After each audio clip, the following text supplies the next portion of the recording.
বেইমানি, প্রতারণা করে, বাটফারি করে যে এত এত শত শত হাজার হাজার কোটি টাকা অর্থ সম্পদ পাহাড় সরিমাণ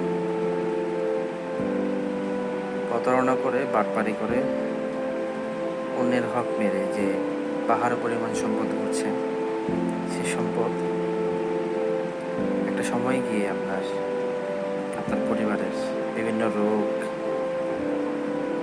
ভয়ঙ্কর রকম রোগ বিমারে রোগে নিয়ে যাবে সে আপনার পাহাড় পরিমাণ শত শত টাকা। ভোগ করার মতো কোনো উত্তরাধিকারী থাকবে না। সুতরাং কম কামান, হালাল অর্জন করেন, হালাল কামান, সম্মানের রুটি খেয়ে যান পৃথিবীতে।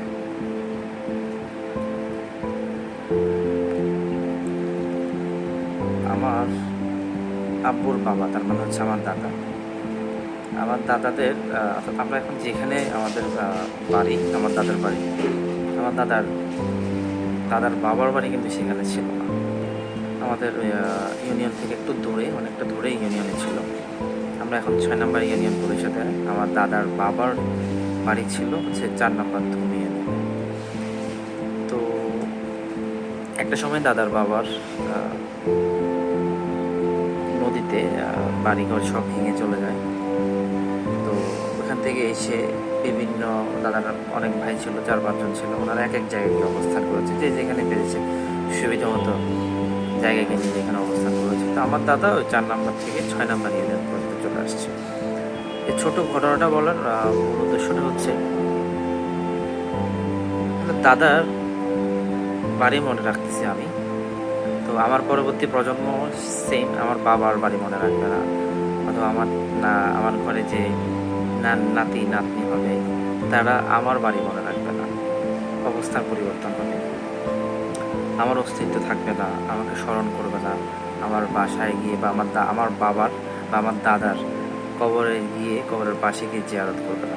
এটাই পরিস্থিতি, যদিও বা।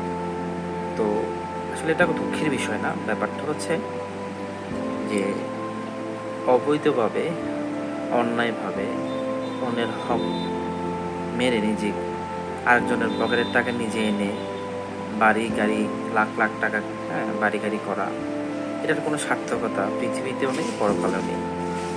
আশপাশে সবাই দেখতেছে এখন আপনার নিজের উপার্জনের টাকা দিয়ে করছে না, অন্যের হক মেরে, অন্যের সম্পদ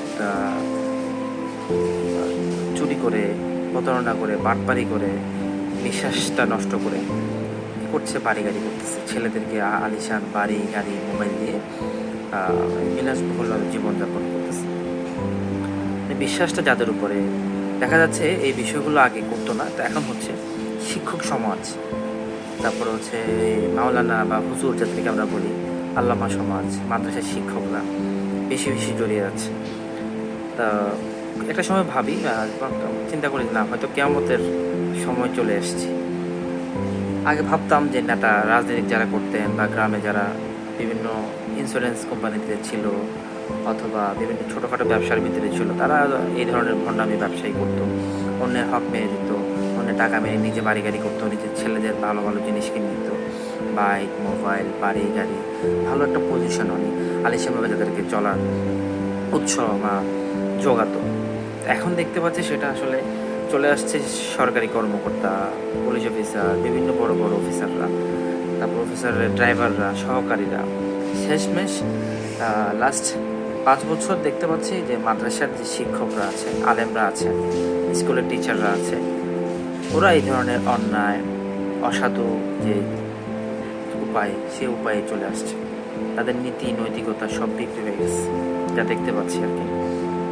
তো রিসেন্টলি কিছু ঘটনা আমাকে আসলে খুব বেশি ভাবায়, আসলে স্টোনিস্ট হয়ে যে আসলে সারপ্রাইজড, এই ধরনের ঘটনাগুলো কেন হয়, এরকম তো ছিল না আগে হুজুররা, শিক্ষকরা। তো নীতি নৈতিকতার কোনো বালাই এখন নেই, খুব ভয়ঙ্কর একটা পরিস্থিতির মধ্যে যাচ্ছি।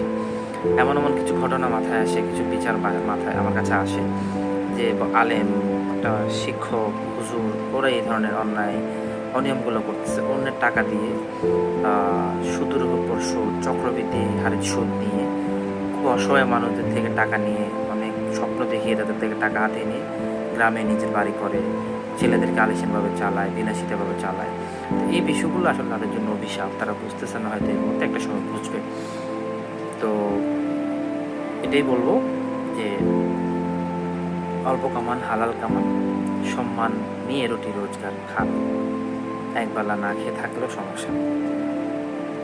অন্যজনের মুখ থেকে বা অন্যজন থেকে নিজের বাবাকে, নিজের চৌদ্দ গোষ্ঠীকে গালি খাওয়ানোর কোনো প্রশ্নই আসে না। ভালো থাকবেন, সুন্দরভাবে সুস্থভাবে অল্প রুজি রোজগার করবেন। ধন্যবাদ।